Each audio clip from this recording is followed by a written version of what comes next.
बोलो हनुमान जी महाराज की जय। बोलो रामचंद्र भगवान की जय। शिव अपमान न जाहि सहि हृदय न होई प्रबोध।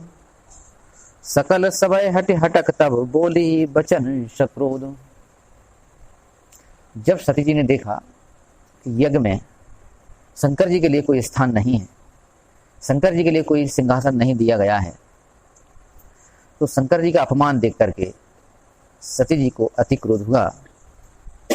और वैसा क्रोध जब शंकर जी का अपमान देखा तो उन्हें जो पिछला दुख था, शंकर जी के परित्याग का जो दुख था, वह दुख भी भूल गई, क्योंकि यह जाति का जो अपमान है वह सबसे बड़ा अपमान है। इस अपमान को देख करके वे अति क्रोधित हो गई। लेकिन उनकी माता ने उन्हें जब बहुत समझाया तब भी उन्हें कोई प्रबोध, कोई ज्ञान, कोई समझ पैदा नहीं हुई। तब फिर वे सारी सभा को डांट करके हठपूर्वक क्रोध में कुछ वचन बोलती हैं। क्या बोलती हैं कि सुनहु सभासद सकल मुनिंदा, कही सुनी जिन शंकर निंदा। तो सुनहु सभासद सकल मुनिंदा, सभी सभा के मुनि लोग सुनिए, जिन्होंने भी शंकर जी की निंदा कही और सुनी है। कही सुनी जिन शंकर निंदा, सो फल तुरत लहब सब काहू, भली भांत पछताव पिताहू। सो फल तुरत लहब सब काहू, सो सभी को निश्चित ही फल मिलेगा, और मेरे पिताजी भी अच्छी तरह से इसके दुष्परिणाम को पाएंगे। भली भांत पछताव पिताहू, और पिताजी उस दुष्परिणाम से उन्हें भारी पछतावा होगा। यानी सती जी कहना चाह रही है कि कही सुनी जिन शंकर निंदा, जिन्होंने शंकर जी की निंदा कही है और सुनी है, वो सब निश्चित ही फल को भोगेंगे मेरे पिता के सहित। भली भांत पछताओ पिता, पिताजी भी अच्छी तरह से पछताएंगे, क्योंकि इन्होंने भी शंकर जी को स्थान न दे करके उनकी निंदा की है। मतलब व्यक्ति को केवल अपनी इज्जत बनाने के चक्कर में दूसरे की निंदा करने पड़े तो ऐसी निंदा के दुष्परिणाम निश्चित ही हैं। यहां राजा दक्ष शंकर जी की निंदा केवल अपनी इज्जत बनाने के लाने कर रहा है, अपनी लाइन बड़ी करने के लाने दूसरे की लाइन मिटा रहा है। जो व्यक्ति अपनी लाइन बड़ी करने के चक्कर में दूसरे की लाइन मिटात है, अर्थात दूसरे को अपमान करत है, तो ऐसे अपमान को फल वाले निश्चित ही भोगना पड़े। भाई फल की बात कर रहे हैं यहां सती जी। अपनी खुद की लाइन बड़ी करने के लाने कोई दिक्कत नहीं, खूब करो, कहीं कोई रोक टोक नहीं है। लेकिन व्यक्ति में होता है अधिकतर आदत ऐसी, ताकि उन्हें खुद की लाइन बड़ा करना आते ही नहीं है। व्यक्ति के मन में एक ही बात है कि खुद की लाइन बड़ा करना हो तो दूसरे की मिटा रो, दूसरी लाइन छोटी कर दो, अपने आप बड़ी हो जाए।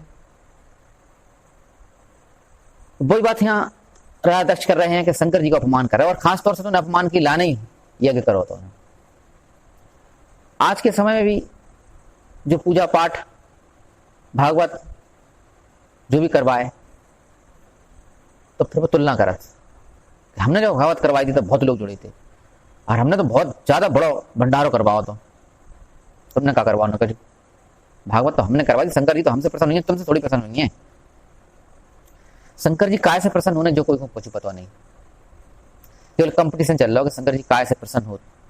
तुम समझ जाओ कि शंकर जी हमसे प्रसन्न हो गए बस अकेले, तुम्हें समझावे के चक्कर में काय इज्जत उन्हें तुम्हारी निगाह बनाने, शंकर जी की निगाह में थोड़ी इज्जत बनाने। शंकर जी की निगाह में इज्जत बनाने है कागो, तो फिर वो जनता के सामने थोड़ी दिखावा करे। जनता के सामने दिखावा का मतलब जो है कि जनता की निगाह में इज्जत बनाने, वही जनता की निगाह में इज्जत बना रहे थे शंकर जी की बेइज्जती करके। और जो जनता की निगाह में इज्जत बना है, और जनता की निगाह में इज्जत बनाते एक ही तरीका से कि तुम्हें दूसरे की बेइज्जती करनी पड़े।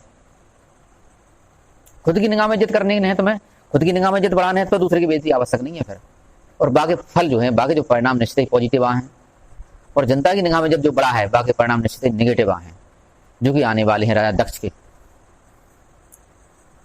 तो सुनहु सभासद सकल मुनिंदा, कही सुनी जिन शंकर निंदा। सो फल तुरत लहब सब काहू, और भली भांत पछताव पिताहू, पिताजी भी पछताएंगे। संत संत शंभु श्रीपत अपवादा, सुने हो जहां तहां अस मर जा रहा। संत शंभु श्रीपद अपवादा। संतों की, शंकर जी की और श्रीपति यानी विष्णु भगवान की जहां निंदा हो रही हो, अपवादा माने जहां निंदा हो रही हो, सुनियो जहां तहां असमर्यादा, वहां एक ऐसा नियम है, वहां एक मर्यादा है, वहां एक ऐसी परंपरा है, कैसी कि काटे उतास जीव जो बसाई और श्रवण मूंद न तो चले हो पराई। यानी कि जहां संतों की, शंकर जी की या विष्णु भगवान की निंदा हो रही हो, वहां ऐसा नियम है कि यदि तुम्हारे बस में है तो निंदा करने वाले की जीभ काट लो। काटे हो तासु जीव जो बसाई, यदि तुम्हारे बस में है, तुम्हारी औकात के अंदर है तो उसकी जीभ काट लो, और यदि औकात के अंदर नहीं है तो श्रवण मूंद न चले ऊपर आई, तो कानों को मूंद करके वहां से चले जाओ। यहां जीभ काटने का मतलब है कि छुरी से जीभ काटना नहीं है। यहां जीभ काटने का मतलब है कि तुम्हारे पास यदि जवाब है तो न दो, तुम्हें लगा था तुम सक्षम हो, तुम्हें मालूम है तुम उनके अंदर ही श्रद्धा पैदा कर सकत हो, तुम्हारे पास औकात है, उनके अज्ञान को निकालने की शक्ति है तुम्हारे पास, तो उनको अज्ञान निकालो। और यदि ऐसी स्थिति है कि उनको अज्ञान निकालना संभव ही नहीं है, जो बात समझने हैं केवल, तो फिर उनसे कोई बहस मत करो, उनसे बात मत करो, वहां से चले जाओ, उन्हें समझाना बेकार है। कहा बात है लड़ाइयों में गोली खो बेकार है, तो उनसे फिर कोई बात नहीं करने, चुपचाप खिसक लो वहां से। और यदि बस की है तो काटे उतास जीव जो बसाई, उनकी जीभ काट लो यदि बस में हो तो। बस में होगा आदमी का उल्टी पकड़ा था, यहाँ जीभ काटे को मतलब उनको अज्ञान दूर करो, और आज के बाद जब तुम अज्ञान दूर कर दो तो भी अपनी जीभ से कहूं फिर उनकी बुराई नहीं कर पाए, ताकि बुराई का मतलब ही अज्ञान। बुराई का मतलब क्या है? बुराई का मतलब इतना कि जो दूसरे में कमी ना हुए और तुम बाबा में कमी निकालो, बाको नाम बुराई है। जो दूसरे में कमी हो और तुम बाहर निकाल रहे हो, है भी बाम और तुम बता भी रहे, तो फिर जो बुराई थोड़ी है। जो कमी को प्रकटीकरण है, प्रकट कर रहे हैं तुम कमी बागी, जहां कोई बुराई थोड़ी है। ऐसे व्यक्ति को आंगन कोटी छवा, और कबीरदास जी तो कह रहे हैं कि निंदक नियरे राखी आंगन कोटी छवा है। जो बाकी में तुम्हारी कमियां बता रहे हैं उन्हें तो अपने आंगन में रख लो, लेकिन जो कमी ना हो तो वह भी बताए, बाको नाम बुराई है। और बुराई आते अज्ञानता से, और बुराई आते अपनी इज्जत बढ़ा के लाने, और बुराई आते दूसरे की लाइन मिटा रहे के चक्कर में। बुराई को केवल ये उद्देश्य है कि दूसरे की लाइन छोटी हो जाए तो हमारी अपने आप ही बड़ी हो जाए। जो बिना पुरुषार्थ के अपनो नाम करना चाहते हैं वे व्यक्ति दूसरे की बुराई करते हैं। जो अपनो नाम पुरुषार्थ से करना चाहते, कहूं काहू की बुराई नहीं करें। बुराई को मतलब ही जो है कि उन्हें पुरुषार्थ की ताकत है नहीं करने की, इसलिए वे दूसरे की बुराई करके अपनी लाइन छोटी करने को प्रयास, अपनी लाइन बड़ी करने को दूसरे की लाइन छोटी करने को प्रयास करते हैं। बगैर पुरुषार्थ के यह संभव है, अगर सरल है। दूसरे की लाइन मिटाने के लाने कोई पुरुषार्थ की आवश्यकता नहीं है। पुरुषार्थ तो बामें भी लगे, लेकिन वह लगा था कि हम कुछ पुरुषार्थ हो नहीं रहा हमसे, हो तो बामें भी है पुरुषार्थ, लेकिन दूसरे की लाइन मिटाने में जो पुरुषार्थ होता है वह पुरुषार्थ मानते ही नहीं है। अपनी लाइन बढ़ाने में जो पुरुषार्थ वह पुरुषार्थ मानत व्यक्ति बस।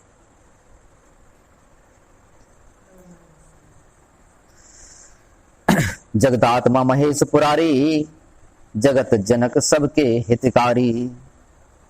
जगत आत्मा यानी जगत की जो आत्मा है, संसार की जो आत्मा है, संसार के जो प्राण हैं, वे महेश पुरारी, जो पुरारी के दुश्मन हैं, वे शंकर जी हैं।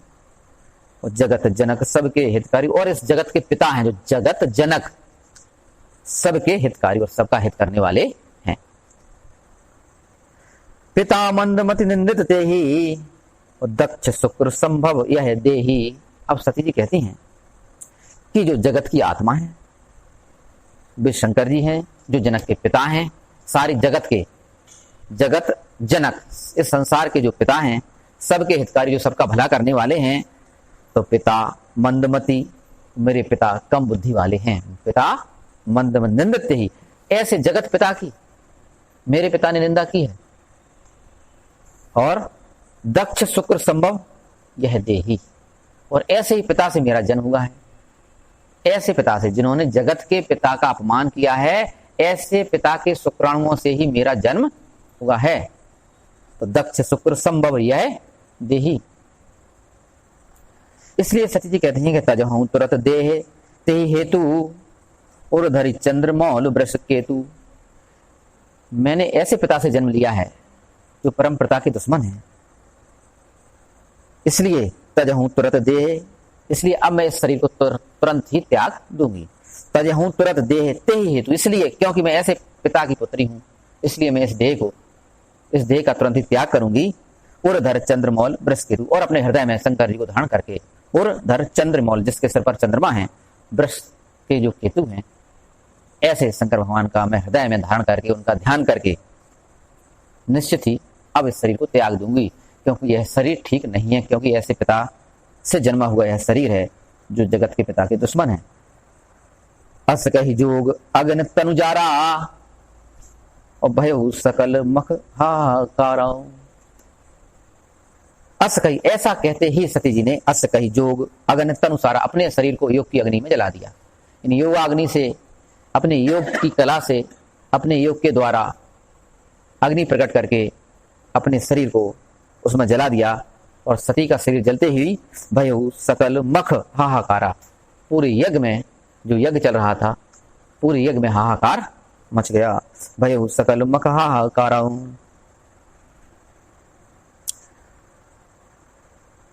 तो सती मरन सुन समुगन लगे करन मख खीस, और जग विध्वंस बिलोक भृगु रक्षा कीन मुनीस। जब सती जी ने आत्मदाह किया तो सती मरन सुन शंभुगन, शंकर जी के जो गण साथ में आए थे, सती मरन सुन शंभुगन लगे करन मख खीस, यज्ञ को वह विध्वंस करने लगे। हो नहीं पाया यानी यज्ञ। दुर्भावना से यदि कोई यज्ञ करे, दुर्भावना से कोई भी काम होए, और धार्मिक काम तो खास तौर से नहीं होने चाहिए दुर्भावना से। दूसरे ने भागवत में एक ही गांव की कन्या जवाई हूं, और तुम भागवत के अंत में 5 गांव की कन्या जवाओ और कहो कि देखो गाओ जा सकत यज्ञ, तुम क्या जानो, भागवत कराओ। दुर्भावना से यदि करवाओ जाए कहूं सफल नहीं हुई है वो। इनको यज्ञ को मतलब दुर्भावना से। और व्यक्ति जो सोच के करवाए कि हम ही करता है तो अभी सफल नहीं हुई है। करता यदि खुद मान के चले वो, और व्यक्ति मान के चलता ही है। भागवत बनवावे के, भागवत की मेन बात क्या है, वो मंदिर बनवा के बाद या भागवत करवा के बाद जो पर्चा छपने वहां का, बड़े हमारा नाम तो बड़े अक्षर में होने चाहिए महाराज, और प्रवचनकर्ता को नाम भले छोटे अक्षर में हुए, लेकिन यजमान को नाम जो बड़े बड़े अक्षर में होने चाहिए, ताकि हम करवाई वही के लाने रहे। मतलब क्या है, मंदिर बनवा के बाद जो पत्थर है, तो महाराज वो पत्थर मंदिर की मूर्ति से बड़ा होने चाहिए, जो पत्थर पे हमारा नाम लिखे है। मूर्ति भले ही छोटी हो लेकिन हमारा पत्थर बड़ा होने चाहिए, नहीं तो फिर मंदिर बनवाए को मतलब का निकलो, मतलब अपने मैं के लाने। और व्यक्ति को जब तक मैं है, अहंकार है, तब तक वो काम सफल नहीं हो सकता। कहा कि व्यक्ति जब तक अपने अहंकार में डूबो है, और बाकी जब तक बात जो लगाता है कि सबके करता हम ही हैं, और सफलता में व्यक्ति अधिकतर सोचता है कि हम ही हैं करता, हमें जो सफलता मिल रही है वो हमारी कारण हमें सफलता मिल रही है, जबकि ऐसा होता नहीं है। सफलता कौन के कारण मिल रही है जो तुम्हें पता नहीं। तुम तो समर्पण करो तो तुम्हें समझ में आता है कि सफलता तुम्हें कौन के कारण मिल रही है। यहाँ सफलता नहीं मिल पाई, कहा कि अहंकार है, तो अहंकार न हो तो सफलता मिल सकता। एक छोटे से उदाहरण समझ में आ जाए कि सफलता के लाने कहूं खुद को जिम्मेदार मत मानो, सफलता पता नहीं कोई व्यक्ति जिम्मेदार है। जैसे कि एक नाश्ता की दुकान थी, सुबह से बाकी यहाँ बहुत भीड़ लगती, नाश्ता की भयंकर भीड़। लेकिन जब शुरू की बात है, जो ज्यादा भीड़ नहीं लगती, कोई दिन लग जाती, कोई दिन नहीं भी लगती, शुरू की बात है, तब एक व्यक्ति बाकी दुकान पे नाश्ता करके आता, और ऐसे टाइम पे आता कि भीड़ होगा समय पे वो, और भीड़ में नाश्ता करके बगैर पैसे दे चलो जाता वो चुपचाप। ऐसा बहुत दिनों तक करत रहो, बहुत दिन हो गए ऐसे करत करत। एक बार कोई शुद्ध अर्थशास्त्री, शुद्ध व्यापारी गांव में आओ, और वही बाकी यहाँ नाश्ता करके जाने लगो रोज। तो मैंने 4 दिन नोटिस करो कि वो व्यक्ति जो आ रहा रोज नाश्ता करे, भीड़ में आए और नाश्ता करे चुपचाप बगैर पैसे दे चलो जाए वहां से। तो मैंने 4-5 दिन देख लो तसल्ली से, तब फिर मैंने होटल के मालिक से कही हम तुमसे बात करने, समय चाहिए। अगर बाकी पास तो टाइम है तो होगा, होटल के मालिक के पास मैंने समय था भाई फलाने टाइम पे, बा टाइम में फ्री रख, तो बा टाइम पे वो गाँव वहां से मिल। तो वो व्यक्ति बोलो व्यापारी और होटल वाले से कि तुम्हारी दुकान पे एक व्यक्ति आता रोज, तुमने शायद ध्यान न दो, वो नाश्ता करके रोज फ्री जाता, कहूँ पैसा नहीं दे, हमने 4 दिन देखो बोले, तुमने वहां कहूँ ध्यान नहीं दो। तो वो बोलो होटल वालों कि ऐसा है, देखो कि ऐसा नहीं है कि जो बात तुम हमें बताने वाले पहले ही व्यक्ति हो, जो बात हमें बहुत लोग बता चुके, और हमें मालूम हमारी निगाह में है कि एक व्यक्ति आते रोज नाश्ता करके जाते, तो फिर तुम टोकत का नहीं है। जो तो बोले व्यापार के खिलाफ है। जो बात व्यापार के खिलाफ है, कोई व्यक्ति नाश्ता फ्री में कर जाए तो ऐसा तो बोले गलत बात है तुम्हारी दुकान के लाने, जो ऐसे तुम्हारी दुकान ठप्पा ही हो जाए। तो होटल वालों बोलो को हम जो कहें कि भाई हमारी दुकान चलती ही की वजह से, तो होटल वालों बोलो हम जो कहें कि हमारी दुकान चलती ही की वजह से। बोले ऐसा कैसे? बोले जब रोज फ्री खा के जाओ तो नुकसान कर रहा हो तुम्हें, बोले और तुम कह रहे चलते हुए की वजह से। बोले जो ही तो बंदा नहीं लगा सर, फिर कौन सो कृत्य कौन की वजह से हो रहा हो? बोले मतलब क्या है? बोले समय समझाओ। बोले मतलब जो है कि शुरू की जब बात है कि जो फ्री में खा के गए हमारे यहाँ, अब जब खाए बही दिन आता जो दिन होटल पे भीड़ होती, बड़ी टाइम पे आता, एक दिन जो आओ भीड़ आती नहीं। हम ध्यान देते कि भीड़ में ही खा के जाओ, पैसा नहीं देते होटल वाला बता रहा है, लेकिन एक दिन जो आओ और भीड़ आती नहीं होटल पे, तो जाने खाओ नहीं, ताकि भीड़ में कैसे खाए, पहले पकड़ में आ जाए बात कि पैसा नहीं दे। तो हमने जाकर जो चलो तो बोले हमने जाकर पीछे करो, होटल वाले बोले हमने जाकर पीछे करो। तो एक पेड़ के नीचे जाके तो भगवान से विनती कर रहा हो, हे भगवान होटल पे भीड़ पहुंचाओ, हमें नाश्ता करना। तो हमने ऐसा कई बार देखो कि जो रोज विनती कर भगवान से, हे भगवान होटल पे भीड़ पहुंचाओ। तो जो भीड़ तुम्हें जो दिखाई दी थी हमारी होटल पे, बोले जय की विनती से आ रही है जो भीड़, और तुम कह रहे हैं हम जाके कह दें जैसा पैसा लें, तो मालिक है वो होटल को, हम आए हमारे से पैसा ले कैसे सकर, वही तो भीड़ जुड़वा रहा हूं। बात जो है कि ऐसी स्थिति में जब को अच्छा होटल चल रहा हो और कोई फ्री में नाश्ता कर जाए, तो ऐसी स्थिति में व्यक्ति को जरूर निश्चित क्रोध आएगा, को अहंकार और बढ़ा देगा। अच्छा मेहनत हमने करी, होटल हमने चलाओ, तुम फ्री खाओ, तो निश्चित को अहंकार ऊपर आए। लेकिन ऐसे व्यक्ति जो सोच समझ के काम कर रहे थे, उनके अहंकार आगे नहीं आ पाते, क्या कि बिना सत्य पतो पड़ जाते का है। और जो व्यक्ति अपने अहंकार को विसर्जित करने के लिए तैयार है, बाकी अहंकार के विसर्जन की प्रक्रिया ऊपर वालों लगा दे, बाकी अहंकार कैसे विसर्जित होए, बस तुम चाहत तो रखो मन में कि हमें अहंकार विसर्जित करने हैं, तो फिर ऊपर वाले की जिम्मेदारी है, ऊपर वाला निश्चित ऐसी प्रक्रिया बना है कि तुम अहंकार विसर्जित हो जाए। यदि बाको सुनते क्रोध आ जाता हो कि अच्छा फ्री में और हमारे होटल में नाश्ता, तो अहंकार विसर्जित होने वालों नहीं है। तो लेकिन बाकी मन में बात आई कि शायद पता तो करें पहले कि आखिर कारण क्या है, काय नहीं दे जो पैसा हमारे, कोई बात तो हुई है। तो वो तो गरीब आदमी भिखारी है, तो वो व्यक्ति भिखारी पैसा दे तो कहां से वो।